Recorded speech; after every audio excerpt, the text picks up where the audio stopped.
Alright, going into game 3 here on Zelnaga Caverns. Friendly match between me, Observious, and of course the Raminator. This was the closest thing we had to a real game out of the 3 games we played.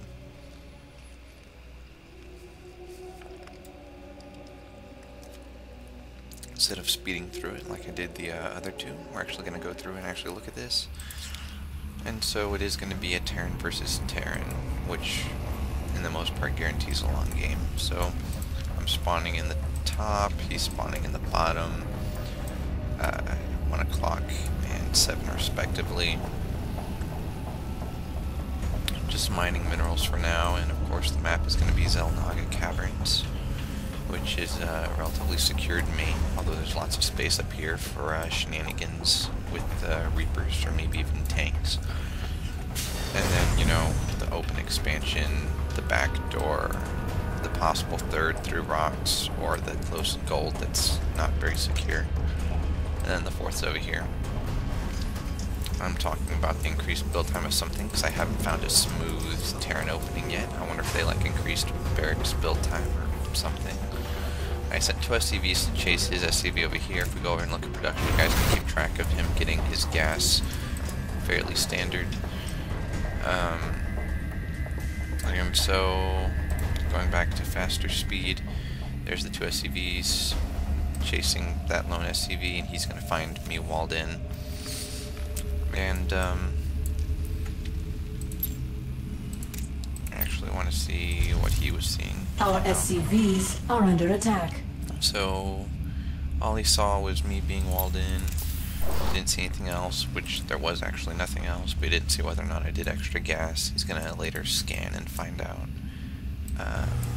So here he goes. He's going to go ahead and get a tech lab on his barracks as well as a factory, looking to get that fast tank. I'm guessing, if I had to guess. He did get a late factory, as he does have more than enough gas to get both tech lab and factory and have some left over. It's not supply block quite yet. He's going to go ahead and kill off that SCV over here. This other SCV is of course idle. And he's sending in these 2 SCVs to go ahead and look for that SCV. I'm going to go ahead and try sending it to the watchtower, but he's going to go ahead and spot it and shoot it. No. Alright, he doesn't spot it. So he's going to go ahead and he's pumping out marauders and getting out concussive shells. This is interesting. And then he's getting a second tech lab on the factory as well as a second barracks. I've seen this before, but I don't quite know how to place it. I am of course going the predicted 5 racks build that I was testing throughout this. So, making me some marines. This one isn't making a marine for some reason. There we go. This guy is idle. He needs to do something. There we go. And this SCV is going to go ahead past my patrolling SCV and think not much of it. He's going to go ahead and have 3 marines and a marauder guarding his ramp. Whereas I push out with my initial 8 marines. His scan is of course too late. And actually, I want to back it up and see what he saw. Let's find out. What is he doing? Alright, so there's his forces. He's looking at them. He sees that SCV to go scout. Research complete.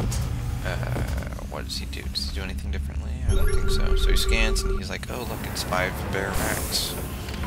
So he knows that I'm about to push him like any second. He doesn't decide to do anything else aside from make a reactor, which is kind of controversial because the reactor takes a long time to build, but it will allow him to better deal with my infantry. You want a piece of me, boy?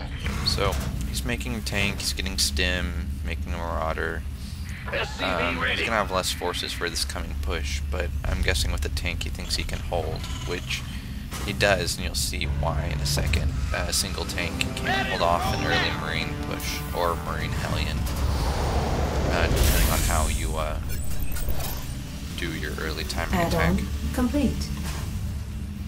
So he's got his force, and he's probably was gonna go ahead and raid himself. So here's my marines. 1, I had to run up the hill, and 2, this tank looks like it's gonna die. It looks like it's gonna die.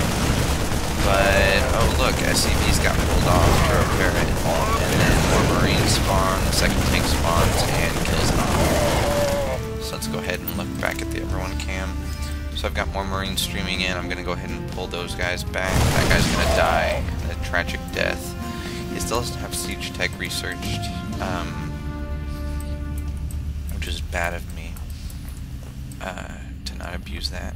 I am, of course, getting my Expo right around now, figuring he can't really do anything. I mean, he's got 2 tanks and 2 Marines, and he's reinforcing it, but I've got enough Marines, and he still doesn't have siege tech to deal with that, if need be. And actually, this was kind of very bad of me to not go ahead and check this watchtower and kill these guys when I can, but fog of war and all of that. So here goes his little scouting force that's not really protected. He barely misses my army leaving that watchtower to go ahead and take this watchtower. And he doesn't even see my guys go toward the back door. And so he starts up his Expo way late, and he sees that mine's already half done. So his natural incentive is to gonna go ahead and follow his troops back to his expansion, thinking that I'm guessing that he thought that I was doing the same, and that just reinforced it. So I'm not certain why he ran all the way back to his base, but he ran all the way back to his base, which is actually going to help him out in a second if you look.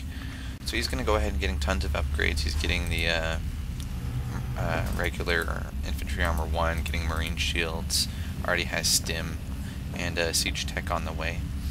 I am, of course, being very bad about this. If you go ahead and look at my money is being kept relatively low, actually, because of these 5 barracks up, which I can barely support as far as minerals go.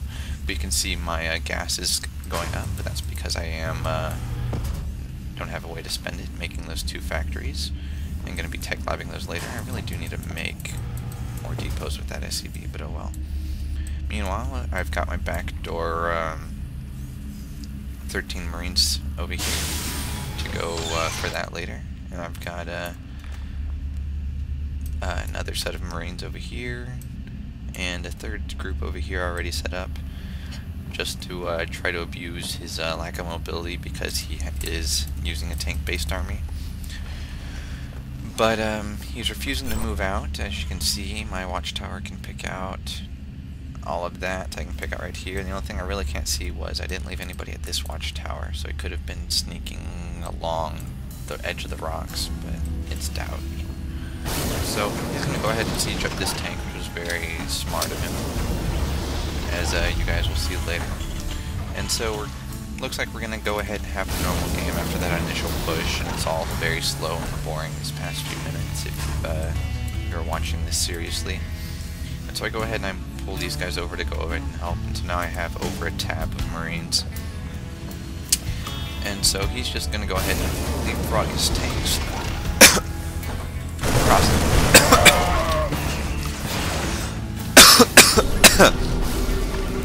across his Expo. And I didn't even notice that on my screen that he had poked with his forces and gotten his butt whooped. But he now knows that I'm there with some forces, so he's going to go ahead and siege up some tanks over here and probably rescan. I'm going to cause my Marines to go ahead and fall back. I'm going to go ahead and send a Marine over here to try to keep an eye on everything. So he's, of course, knows that I'm there, but he's not going to do anything about it. Meanwhile, he's already went and got himself reactor starports and still making reactor Marines, etc. Very weird build, but then again, he does play random. Meanwhile, he did miss a tank shot or 2 at my Marines over here, so they're in somewhat lowish health, but not too bad. Meanwhile, my secondary Marine force is coming on the flank over here to try to wait for him to move out, because I kept expecting him to push. Because, I mean, he's got 6 tanks and enough Marine Marauder support to make that like 7 or 8 tanks. Versus my 6 tanks, and I actually have a larger army than him as far as tanks and Marines and all of that, but you kind of see what happens here. I decided that he's not going to push out and move out with my tanks and all of that. you'll see what happens. So first I'm like, I'm not ready, My container wasn't set up. That was a very good 17-minute, 20-second timing push. So he got all of his tanks set up, or my tanks were destroyed in that first main army. And then my secondary marine army comes in from the side over here to inflict some damage. Meanwhile, his scary army is moving over there, and I have, 4 tanks set up and some marines, which I'm hoping will be a deterrent because the tank lines. But you can see he has too many forces to actually make that count anything. Meanwhile, this secondary marine army, while not winning that first big battle, did allow me to completely take out his expo. As you can see by what I said over there, I did save my macro and slipped, as I do have over 1,000 minerals and 1,600 gas, which was very bad of me. I did, of course, or he did lift his orbital over here. I thought I had killed it, but it's over there. He doesn't know where to land it, I guess. So I went ahead and I'm going to go ahead and kill those 2 depots, and I'm going to run up here to this force and then die. I'll probably save it or something like that. So, fairly standard-ish TVT game. I thought I was being nifty with all my marine use, but I forgot that I had, like, 1,700 minerals at some point over here. And I forgot that I had this 3rd base for the longest time. So I gotta remember to for SCVs, etc. And here I see a good game, and I die. So that was the end of that game, game 3. Hope you don't mind going through it at ×2 speed, apparently. And that's about that. As far as that. So the Rominator beats Observious 2 out of 3, and ending recording.